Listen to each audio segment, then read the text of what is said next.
Meus irmãos, mais uma vez, a paz do Senhor Jesus. Eu queria ficar de pé com vocês para a gente chamar aqui o pastor José Adão, que vai estar ministrando hoje, como já foi dito, a lição de número 10. Se for possível, fica de pé para a gente receber o pregador de hoje.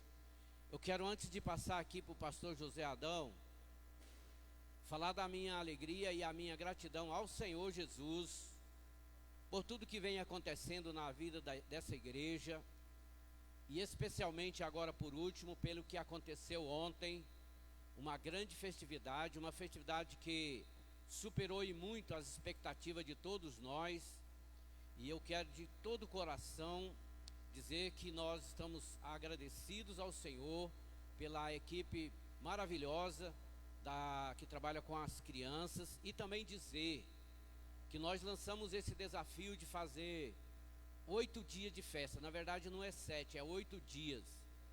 Passou ontem, hoje vai ter festa, amanhã vai ter festa, terça-feira vai ter festa da escola. Todos os alunos da escola precisam estar aqui terça-feira para receber um certificado de participação da escola bíblica, que é importante.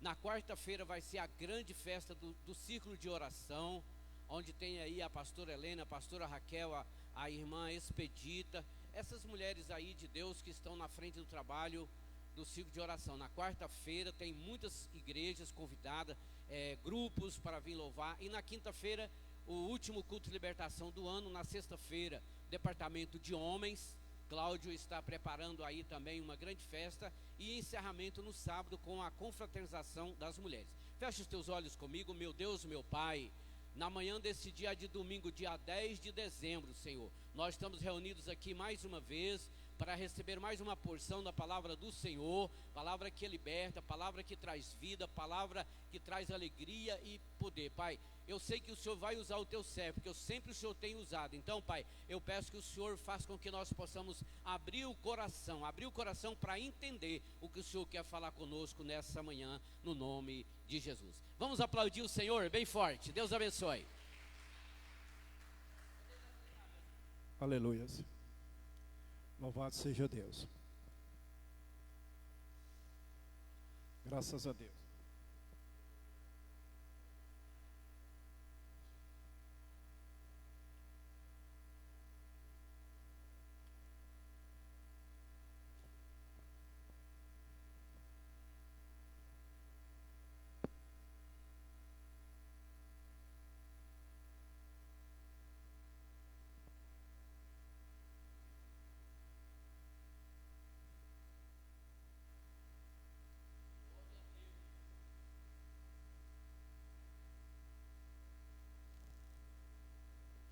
Amém. Irmãos, a paz do Senhor Jesus.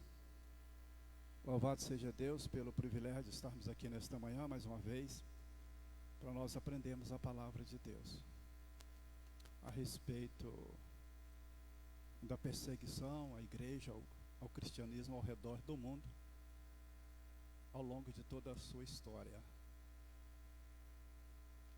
E ao longo da história, essa perseguição ela mudou um pouco a forma da perseguição, mas a intensidade é a mesma, talvez até mais intensa, porque ao longo a partir do início da igreja, Atos dos Apóstolos, primeiro século, segundo século, terceiro século,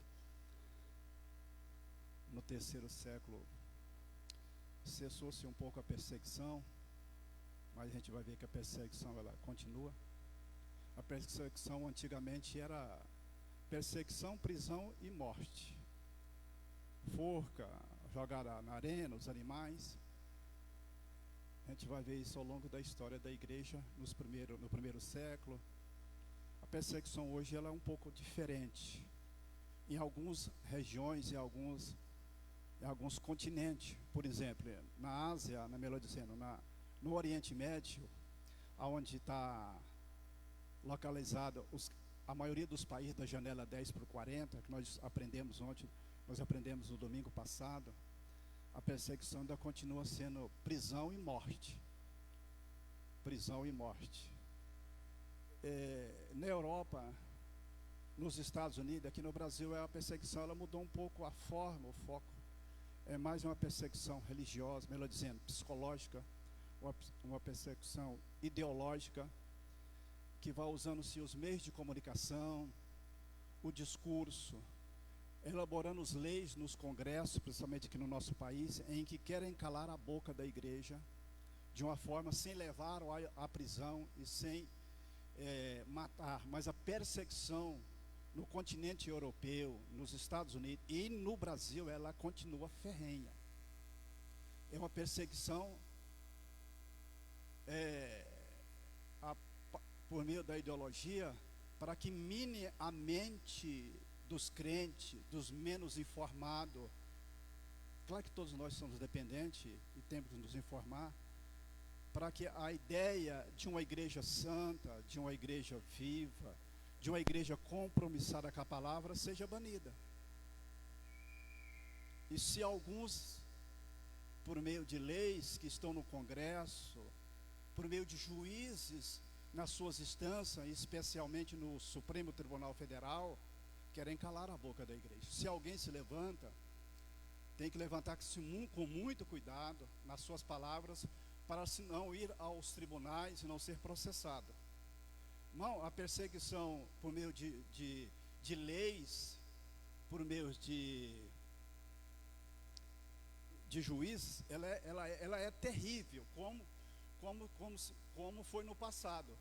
Porque veja bem, um cristão, ele ser processado, ir aos tribunais, ser condenado e preso, e todo o dinheiro da sua conta bancária, todo o dinheiro ser confiscado, e você não ter condição de tratar da sua família, de fazer compra para a sua família, é o que está acontecendo no Brasil. Não é só ser perseguido, processado e preso, às vezes confisca os seus bens. A gente está vendo isso no Brasil. Então a perseguição, ela sempre existiu. Louvado seja o nome do Senhor. E o título da nossa lição é Missões e a Igreja Perseguida. Em toda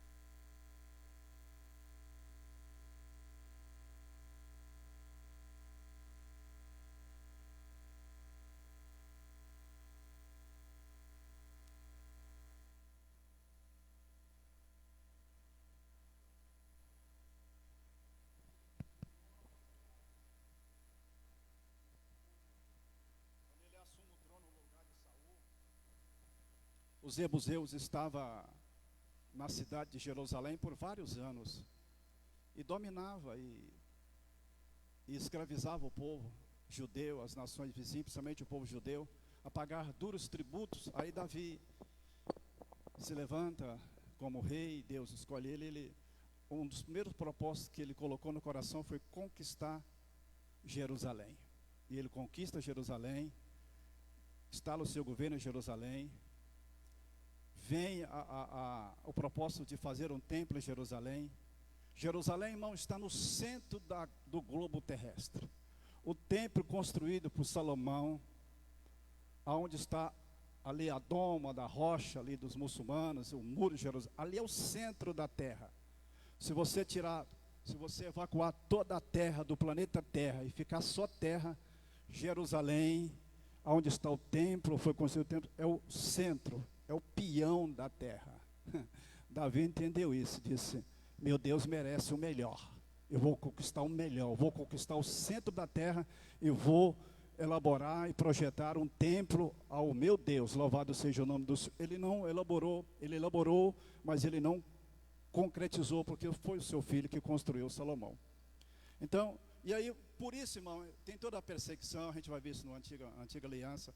Está lá hoje, né, a guerra entre Israel e o Hamas. Louvado seja o nome do Senhor. Está lá aquela guerra lá. E a igreja também. A igreja, irmão, ela é um organismo vivo. Nós vemos aqui, ó, textuário. E também todos que piamente, a palavra piamente é santo, reto, correto. Quem se propõe a viver debaixo ou guiado por uma verdade absoluta, que é a palavra de Deus, e o Deus que detém e é a verdade absoluta, pode se preparar que ele vai ser perseguido. Vai ser perseguido por ter uma conduta piamente, na vida secular, na vida familiar, na vida conjugal, e principalmente adorar a Deus em verdade e espírito, vai ser perseguido pelos oponentes do cristianismo. Vai ser perseguido. Aqui, fora do país, no Oriente Médio, na Ásia, na Oceania, na América, vai ser perseguido. Em alguns lugares com mais intensidade, outros com menos intensidade, no sentido de perseguição, de prender, como aqui no Brasil ainda não tem essa prisão ainda, e essa perseguição no sentido de deter as pessoas, mas a gente está vendo que o levante está começando, louvado seja o nome do Senhor. A igreja, irmão, é um projeto de Deus, o cristianismo, a igreja é um projeto de Deus elaborado na eternidade. Na eternidade.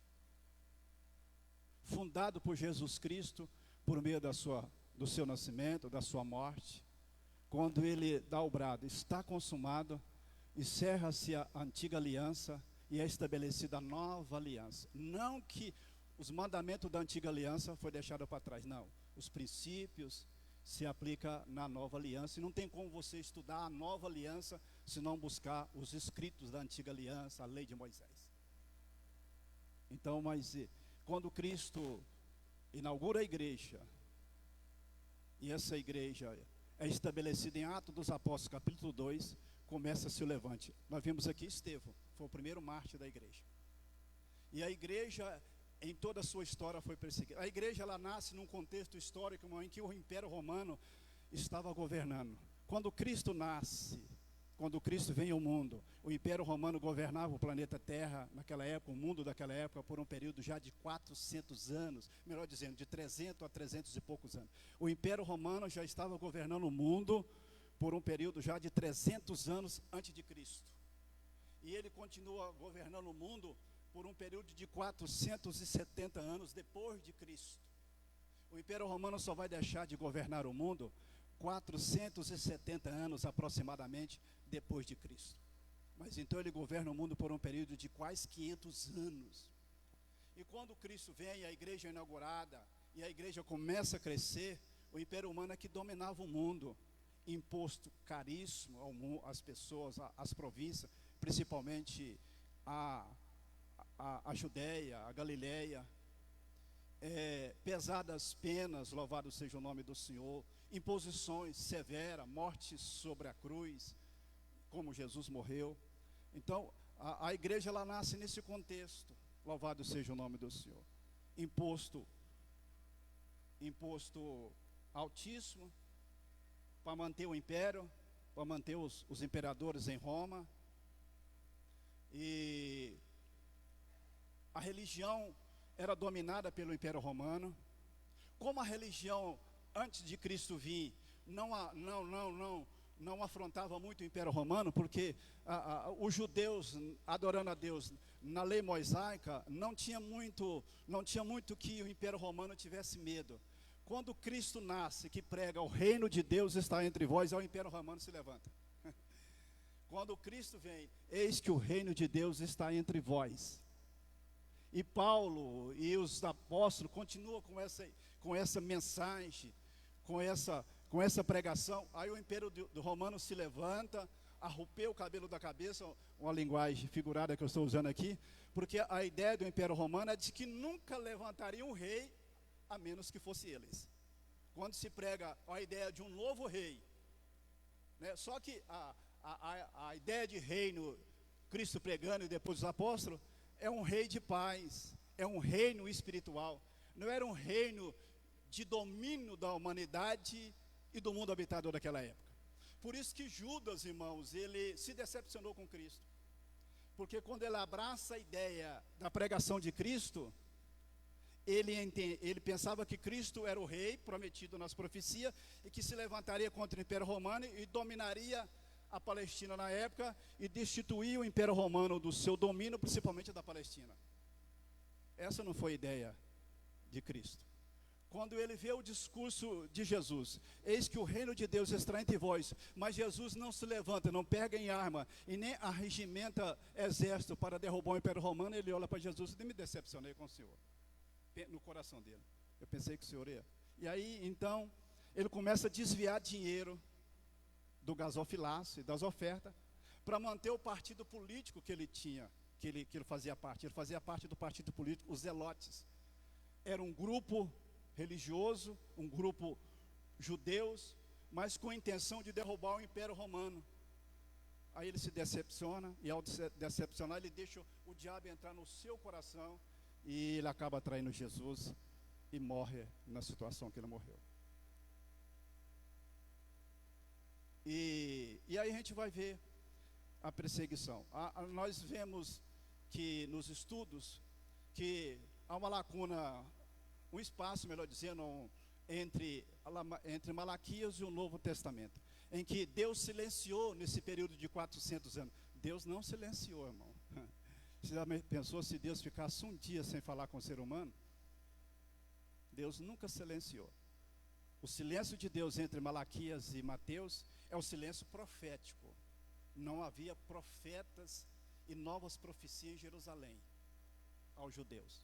Mas as sinagogas continuavam em atividades, os rabinos, os mestres continuavam ensinando na sinagoga até Jesus voltar. O silêncio é silêncio profético no sentido de que não se levantou mais profeta. O último profeta foi Zacarias, até que surgiu João Batista. Tá certo? Quantos estão entendendo? Pode dizer amém?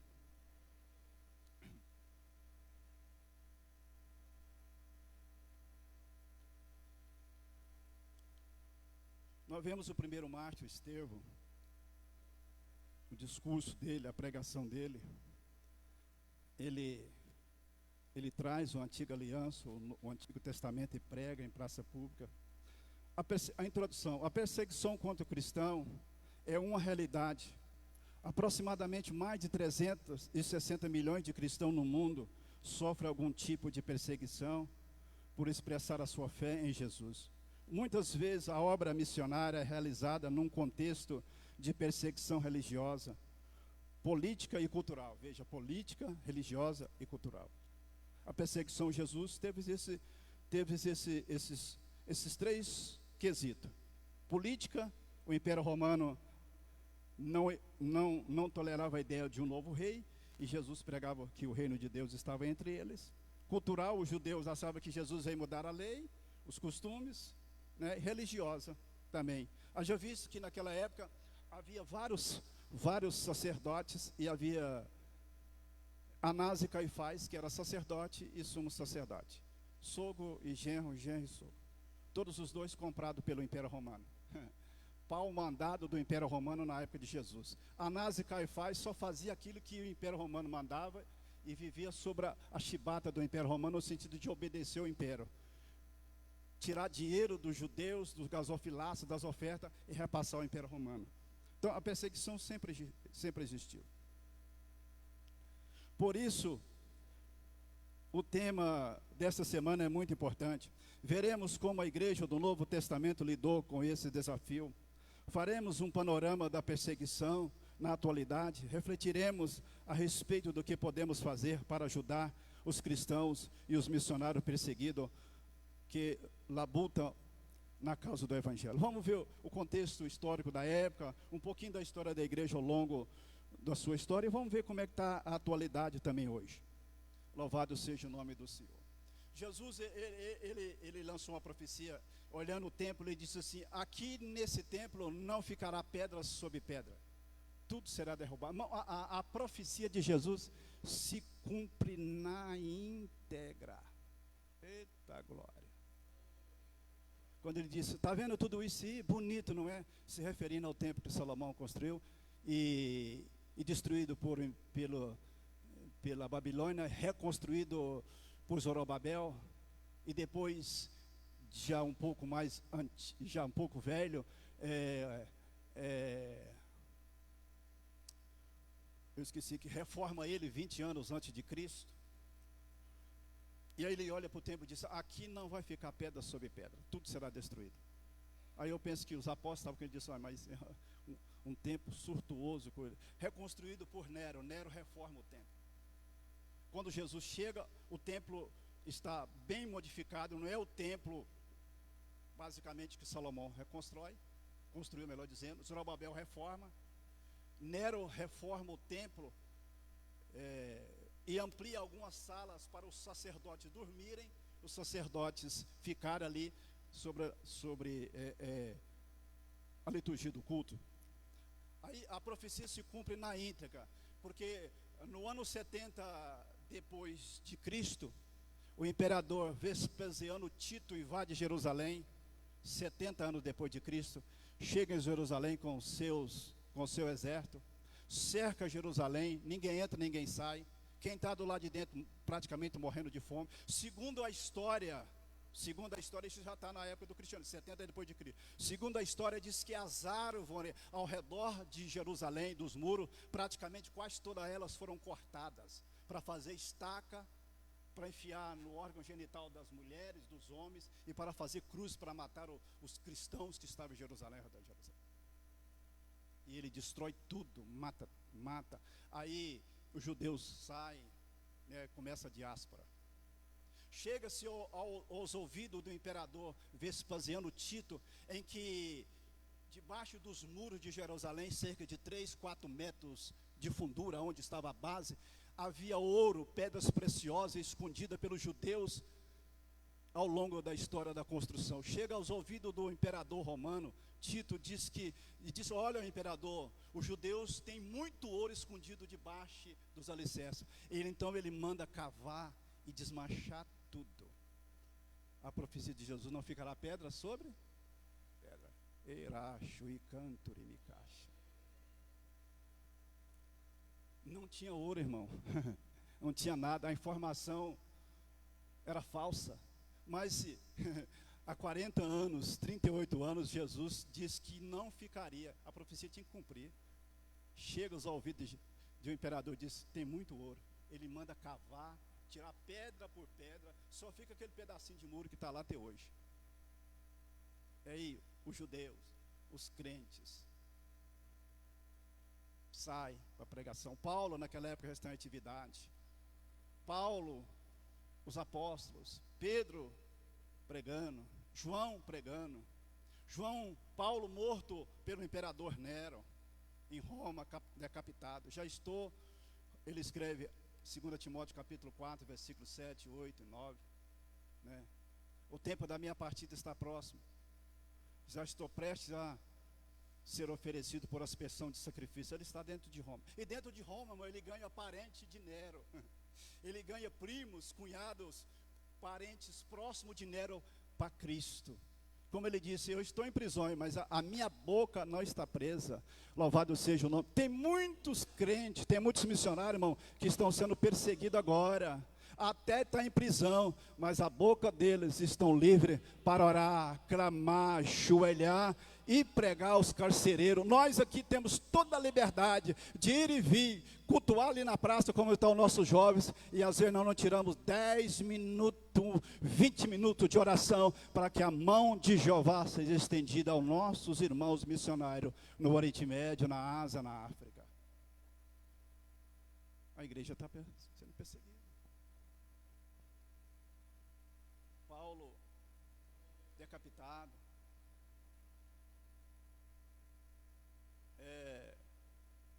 João na ilha de Patmos. Não, há uma sequência de aproximadamente de 7, 8 imperadores até Constantino, 303 a.C. Nero, Tito Vespasiano, Carícola e tantos outros, mais ou menos uns 8 imperador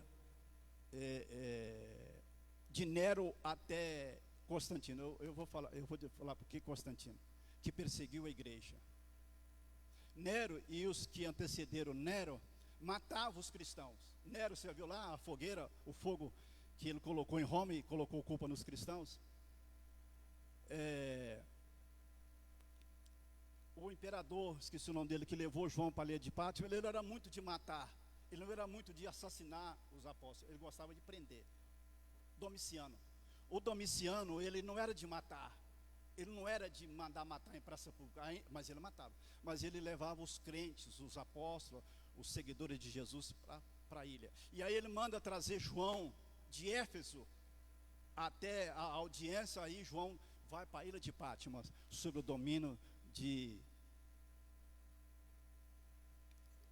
Domiciano,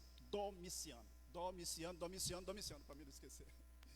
Um dos mais perversos e sanguinários do Império Romano. Aí João escreve o Apocalipse. João sai vivo, irmãos, da ilha de Patmos. O único, segundo a história, que morreu de morte naturais. Morreu e volta a dirigir a igreja. Morreu com aproximadamente 15 anos de idade, na cidade de Éfeso, dirigindo a igreja, e Jesus na vida dele, louvado seja o nome do Senhor. Você vai ver as cartas de João dizendo assim, filhinhos. Sabe por que ele diz filhinhos? É porque ele está idoso, numa cadeira, sem possibilidade de andar, de se movimentar. Então ele dirige aos irmãos, ele dirige à comunidade, filhinhos. Né? Essa expressão é porque ele já está bastante idoso, morre de morte natural. Mas, tem um slide aí? Eu não vou ficar muito com a revista não. Eu acho que dá para ler aí, não dá? Essa primeira, tem uma aguinha aqui, tem.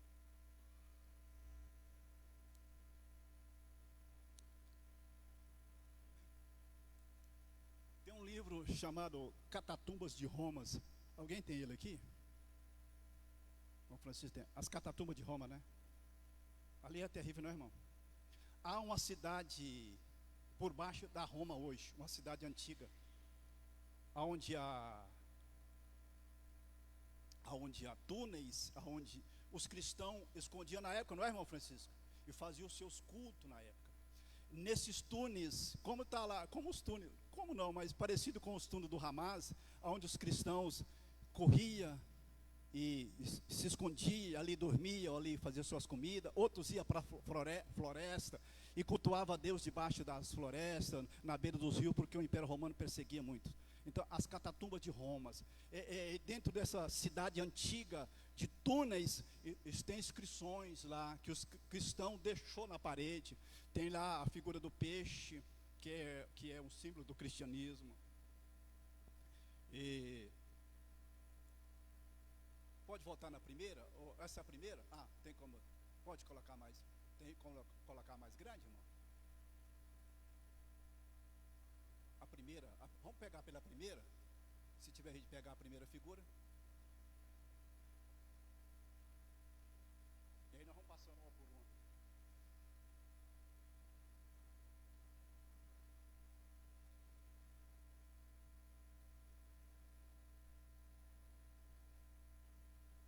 Essa aí, essa é a primeira, né? Isso, tem como você colocar ela um pouquinho maior para nós? Um pouquinho. Isso, ei, rapaz, você é forte no negócio aí, irmão. Ô Márcio, está vendo ali? Uai, pulou de repente, irmão.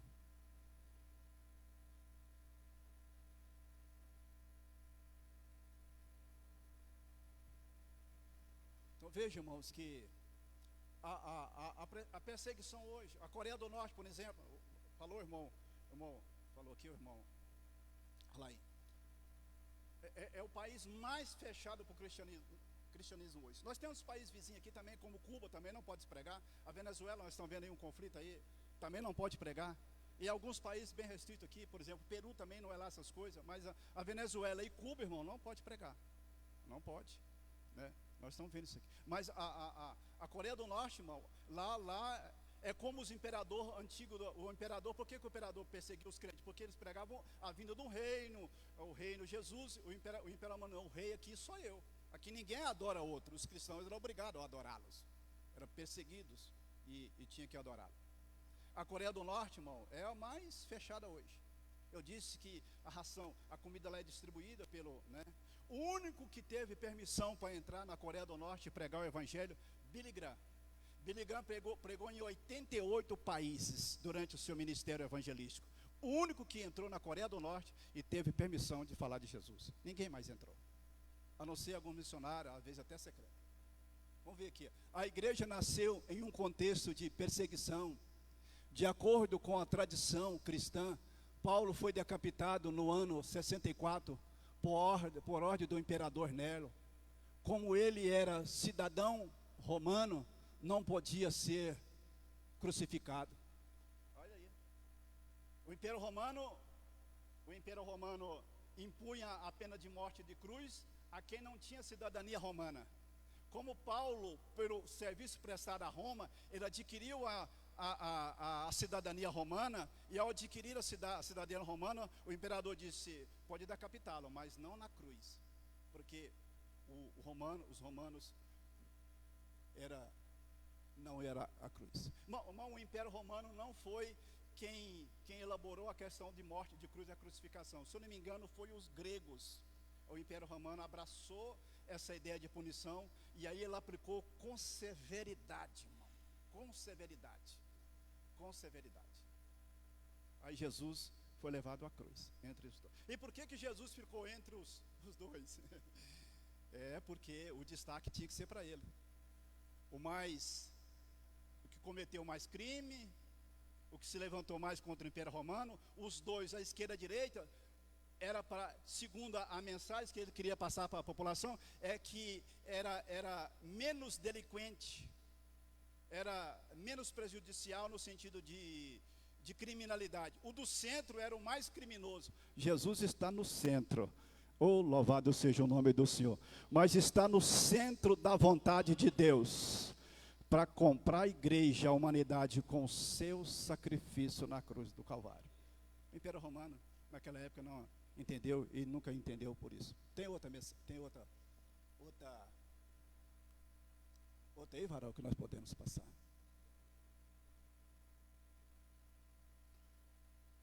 Quando a perseguição ela vai ser ferrenha no primeiro século, no segundo século. E aí, o imperador Constantino assume o reino. E quando é no ano de 313, ele faz um edito chamado Edito de Milão. Por que Edito de Milão? Na cidade de Milão ele assina um edito que o cristianismo passa a ser a religião oficial do Estado. Cessa-se a perseguição. Aquela perseguição ferrenha de perseguir os cristãos, de levar fogueira e matar os cristãos, cessa. Não, o imperador Tito destrói Jerusalém. E logo em seguida ele inaugura o Coliseu de Roma. Não sei quantos anos levou para construir aquele Coliseu. Vai ter uma figura dele aqui.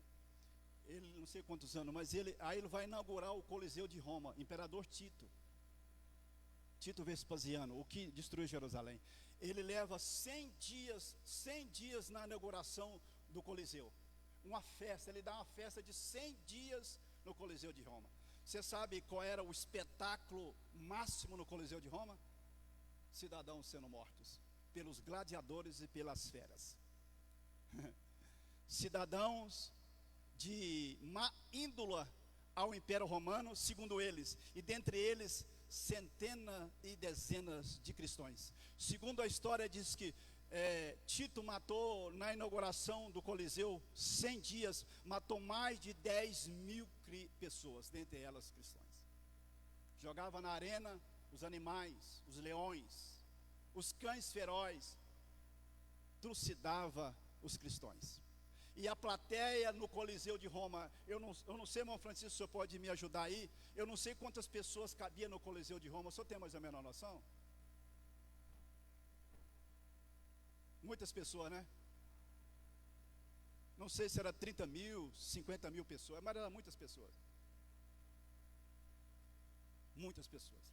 O espetáculo máximo, o aplauso máximo e o êxtase daquela multidão era quando os cristãos eram jogados na arena. Quanto mais matava, quanto mais perseguia, mais o Senhor levantava homens e mulheres em oração, em consagração, e a semente da glória era semeada em todo o Império Romano. Pensaram que calaria a boca da igreja, mas quanto mais perseguia, mais a igreja crescia. Mais a igreja crescia. Tem um microfone aí para pegar. Aleluia. Pode usar.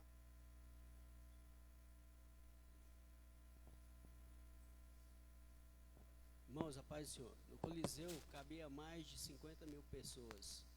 50.000 pessoas assistindo o espetáculo da morte dos cristãos, né? Igual o pastor falou aqui, quem tinha coragem de pagar o preço, né? E hoje nós estamos nessa época, temos que pagar o preço, né? É perigoso essa época voltar. Irmão, aí você acha que os crentes iam para o Coliseu, para a fogueira, você acha que eles iam triste? Eita glória, cantando, irmão, louvando e adorando a Deus.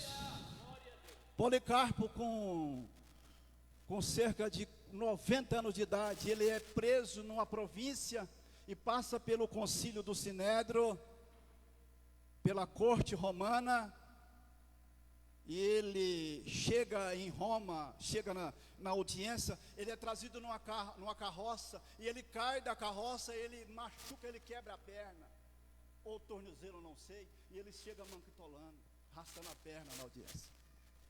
Aí as pessoas dizem assim, senhor Policarpo, ele é respeitadíssimo, querido pela igreja, e os soldados que vai prender Policarpo, vai com temor, não queria levar, mas tinha que levar, porque a ordem do imperador era severa. Aí as pessoas dizem, senhor Policarpo, nós o amamos, o senhor nega Jesus Cristo para o senhor não morrer. Ele disse, tem quase 90 anos que eu sirvo ele, e ele nunca me negou, como que eu vou negar ele agora? Eita glória, irmão. Será que eu e você for lá preso lá na Papuda, será que as crises psicológicas, emocional lá dentro da Papuda, será que não pode levar eu a negar a Jesus lá dentro? A fogueira já estava acesa para Policarpo. Nega Jesus. Ele disse, não, tem 100 anos, aproximadamente quase 100 anos que eu sirvo ele, ele nunca me negou, como que eu vou negar ele agora? Perpétua, uma outra mulher, que também foi presa, cerca de 23 anos de idade, fez de tudo para Perpétua negar a Jesus. Policarpo, irmão, foi discípulo do apóstolo São João, aprendeu com o apóstolo São João, e com os discípulos de João, louvado seja o nome do Senhor. Tem mais, foi aquele que nós, esse aí é o próximo, né? Aquele que nós leu, esse aí? Pode deixar esse aí, pode deixar. Ah, tá. Então vamos ler esse aí. Aí, ó. Primeira epístola de Clemente, irmão, tem várias epístolas. Você sabia que tem 13 livros de Apocalipse? 13 livros. Aproximadamente 13 livros. Tudo apócrifo, sem inspiração, sem nada. É o Apocalipse que está aqui, que é o verdadeiro. Tem evangelho, epístola de Tiago, outros Tiago, tem várias aí.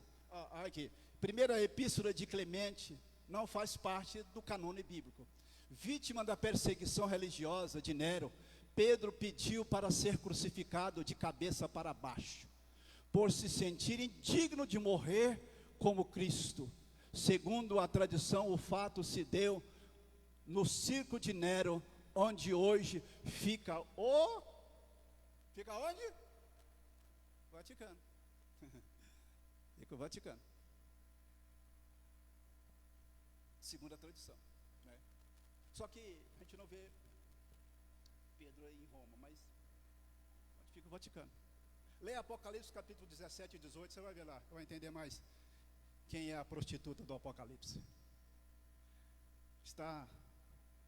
Perseguiu milhares e milhares de cristãos, o império, o catolicismo, os papas Clementes, papas não sei mais, porque eles tinham tanto poder de Estado como poder religioso. Eles eram considerados tanto imperador, que tem alguns, 2 ou 3 imperadores, que eles se tornaram imperador e papa ao mesmo tempo. Então, prendia os cristãos. Pode passar a próxima aí, se tiver mais uma.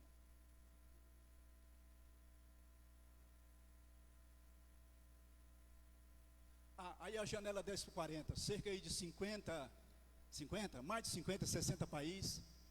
Tá bem, aí a janela 10 por 40 está aí, irmão. A janela 10 por 40, nós vimos aqui na lição passada, ela pega todo o Oriente Médio, praticamente todo o Oriente Médio.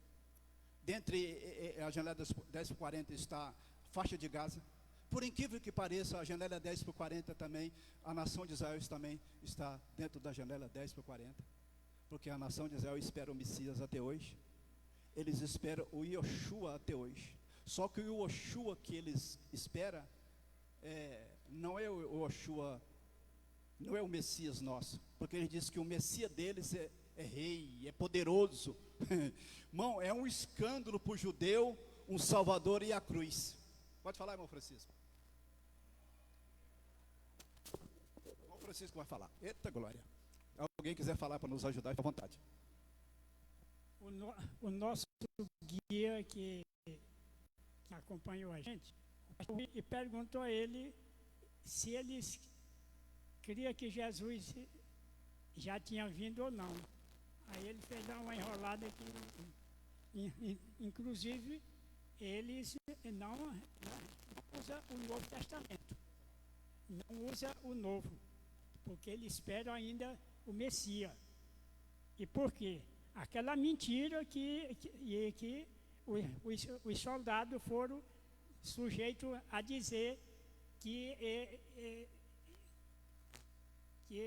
eles perderam dinheiro para dizer que já... Né? Ali está mentira até hoje. E para eles, agora para nós gentios que aceitamos a Cristo, nós temos outra mente, porque é a mente de Cristo, o Espírito Santo que ilumina a nossa mente. E eles não, ainda estão com... Salva de palmas para Jesus aí. Louvado seja Deus. Então, irmãos, eu acho interessante, irmão, na igreja, não é na igreja nossa aí. Quando eu digo na igreja, não é na igreja nossa. Tem obreiro, irmão, tem crente que fica ouvindo esses vídeos dos rabinos. Irmão, não estou aqui criticando eles, e acha que os ensinamentos dos rabinos, aqui no Brasil tem uns 2 ou 3 que soltam muito vídeo sobre Yeshua. Não, está tudo distorcido. Não vai naquela balela dos rabinos e dos rabinos judeus, não, porque o Yeshua deles, irmão, é que não veio ainda. Aí tem crente, irmão, que acha lindo aquilo e abraça aquilo. Não, irmão, o Yeshua que esses rabinos soltam esse vídeo não tem nada a ver. Ainda não veio. Bom, pode ter mais um aí, varão de Deus?